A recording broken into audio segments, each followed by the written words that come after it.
My self Monika. आज हम बहुत इंपॉर्टेंट ऑर्गेनाइजेशन के बारे में पढ़ने जा रहे हैं। यूनाइटेड नेशन ऑर्गेनाइजेशन जो कि बनी थी 1945 में। 50+1 कंट्रीज़ ने इसको साइन किया था। 51 कंट्रीज़ का क्या लॉजिक है यहाँ पे, क्योंकि पोलैंड उस टाइम पे वहाँ पे गवर्नमेंट के इलेक्शंस हो रहे थे।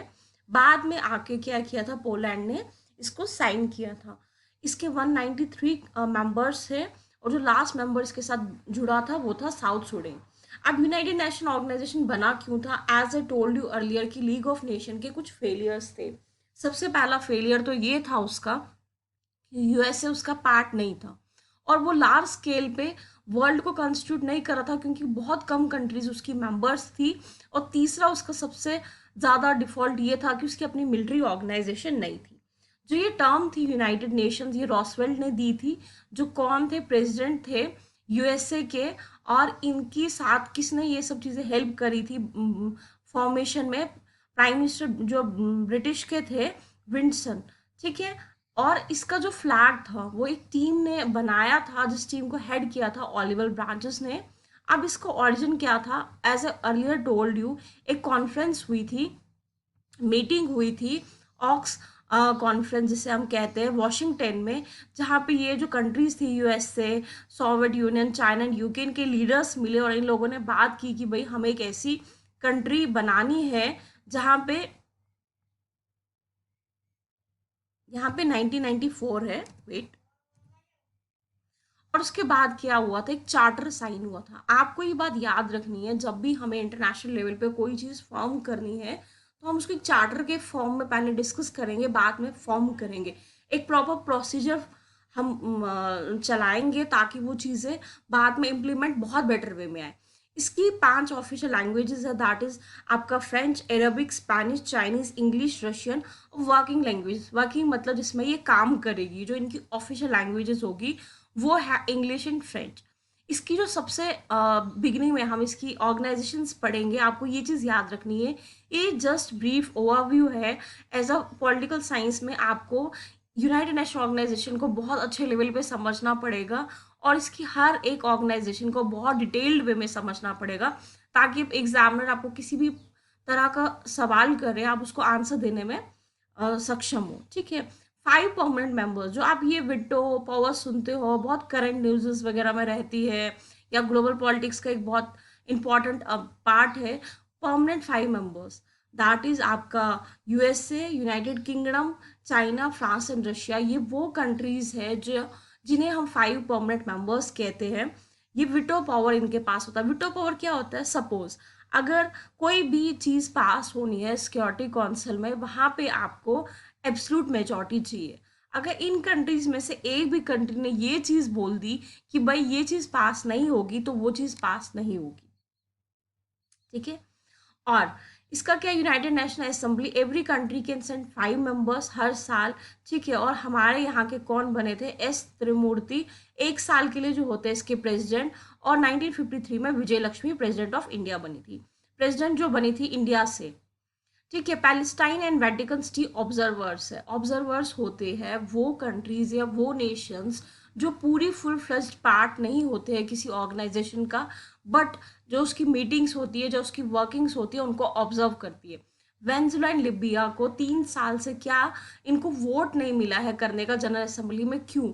क्योंकि इनके पास जो बहुत ज़्यादा कर्ज हुआ है, यूनाइटेड नेशन ऑर्गेनाइजेशन ने बहुत ज़्यादा डेबिट लिया है, अभी उस चीज़ को नहीं चुका पाए।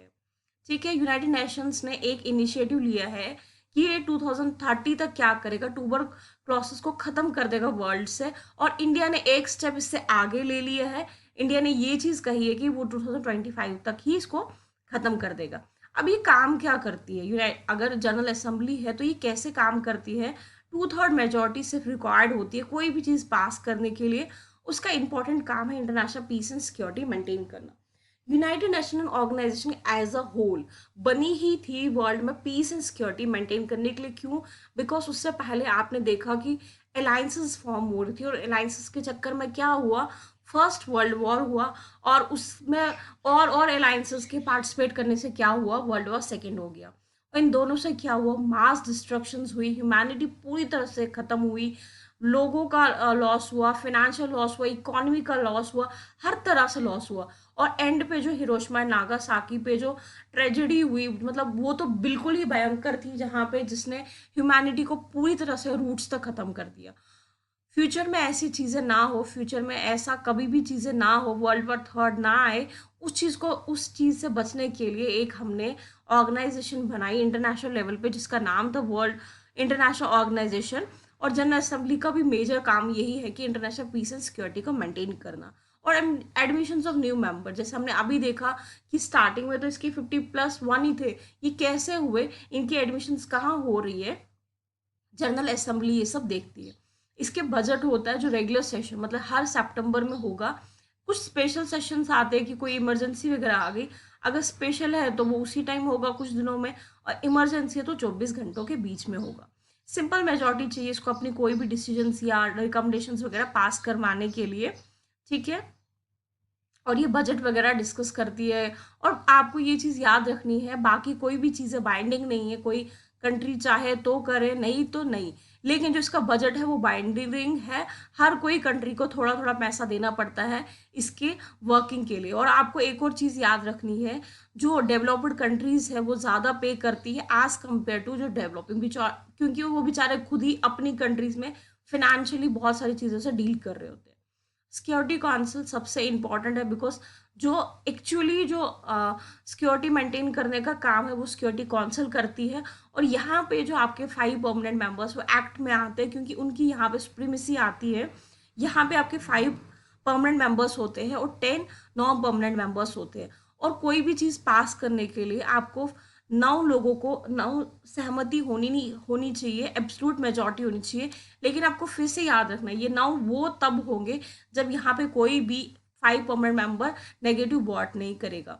फॉर एग्जाम्पल, कोई भी लॉ पास करवाना है और 9 लोगों ने 8 लोग सहमत है, और उनमें से एक जो कंट्री है वो है कोई भी परमानेंट मेंबर कंट्री है, वो कहती है कि ये लॉ पास नहीं होगा, तो इट मीन्स वो लॉ पास नहीं होगा। इन्होंने एक इनिशिएटिव लिया था 2427 2018 में न्यूयॉर्क में।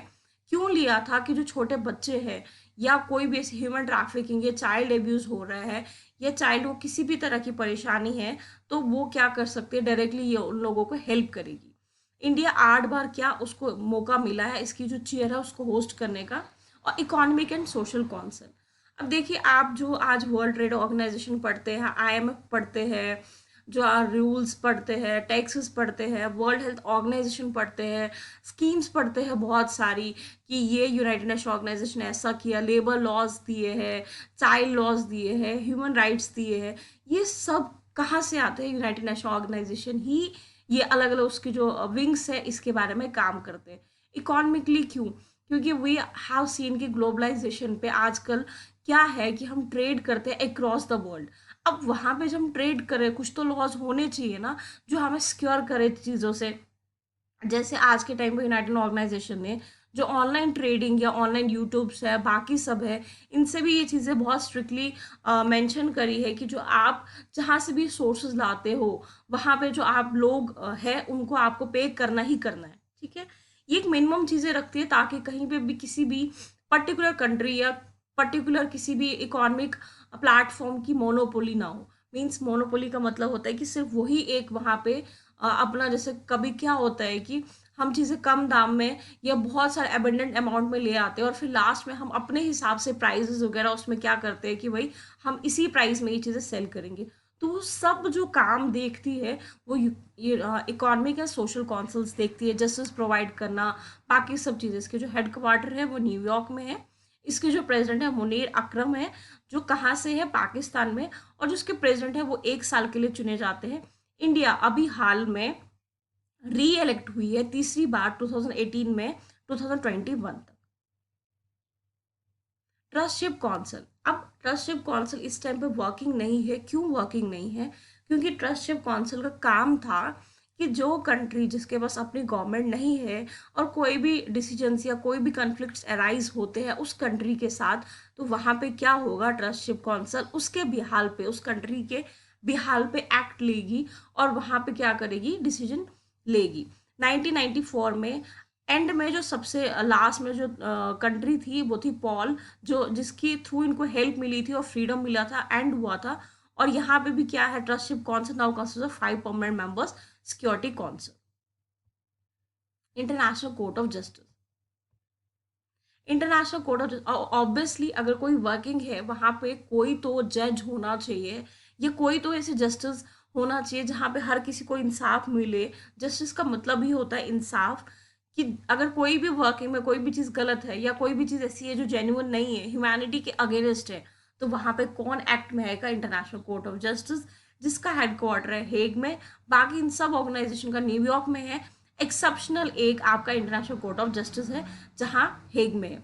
15 जजेस होते हैं इसके, लेकिन आपको याद रखना है जो 5 जजेस है वो परमानेंट P5 नेशन से आने ही आने चाहिए, ठीक है। और 9 ईयर्स के लिए जजेस को चुना जाता है। एंड आर्टिकल 1, जो आर्टिकल 1 है किसका, यूनाइटेड चार्टर का, वो ये कहता है कि इसका जो मेन काम है वो है to maintain peace and security. Again and again ये चीज़ आप देखेंगे, इंटरनेशनल ऑर्गेनाइजेशन जो भी है, चाहे वो लीग ऑफ नेशन बनी थी, चाहे वो कंसर्ट ऑफ वियना बनी थी, ये सब चीज़ें क्या पर्पस था इनका, क्या मेंटेन करना था, पीस एंड सिक्योरिटी की, लोगों को, गवर्नमेंट्स को सिक्योरिटी प्रोवाइड करे और वर्ल्ड में क्या करे, पीस। 1 जज फ्रॉम 1 नेशन होते हैं, जो जजेस होते हैं वो अपॉइंट होते हैं 9 साल के लिए, और जो प्रेसिडेंट एंड वाइस प्रेसिडेंट्स होते हैं 3 ईयर्स के लिए। One more thing I want to mention कि इंटरनेशनल ऑर्गेनाइजेशन की जितनी सारी छोटी छोटी रीजनल ऑर्गेनाइजेशंस, या आप कह सकते हो छोटी ऑर्गेनाइजेशन जो काम कर रही है, एनजीओज कर रही है, बाकी सब कर रही है, सारे जो अपने लास्ट के सोर्सेज है वो यूनाइटेड नेशन ऑर्गेनाइजेशन से ही लेती है।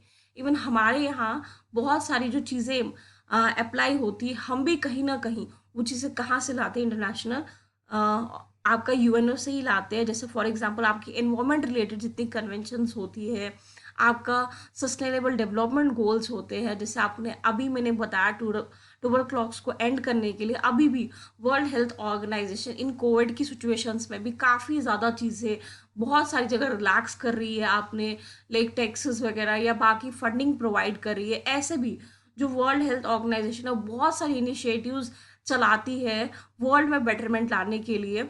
और इसके लिए कौन पैसा पे करता है, जो डेवलप्ड कंट्रीज होती है, और अंडर सारे करते हैं, लेकिन जो डेवलप्ड कंट्रीज होती है वो ज़्यादा पे करती है, क्योंकि एक वर्ल्ड लेवल पे इंटरनेशनल ऑर्गेनाइजेशन जो आपकी यूनाइटेड नेशन ऑर्गेनाइजेशन है वो काम करती है कि वो पीस एंड लॉ मेंटेन करे, सिक्योरिटी मेंटेन करे और लोगों की वेल बीइंग के लिए काम करे, ताकि जो लोग हैं उन्हें प्रॉपर एजुकेशन मिले, प्रॉपर फूड मिले, उनका जो लिविंग स्टैंडर्ड है वो अच्छा रेज हो। और मेन प्लेटफॉर्म जो बेसिक है, जो हर कोई कंट्री है, एंड करे poverty and all this things को। सस्टेनेबल डेवलपमेंट में हमारे यही इनिशिएटिव्स है कि हमें पुअर्टी एंड करनी है, बेटर लाइफ स्टैंडर्ड मेंटेन करना है, हर किसी के पास एजुकेशन होनी चाहिए, एक हाई स्टैंडर्ड होना चाहिए, अच्छा शेल्टर होना चाहिए, एंड हेल्थ कंडीशंस बेटर होनी चाहिए। So I hope you understand this thing. ये जस्ट एक ब्रीफ ओवरव्यू है, आपको इसमें कोई भी चीज़ नहीं समझ आई सो डोंट वरी, ये जस्ट अभी बिगनिंग है, बाद में हम इसको पार्ट्स में चीज़ें समझेंगे और बेटर वे में समझेंगे।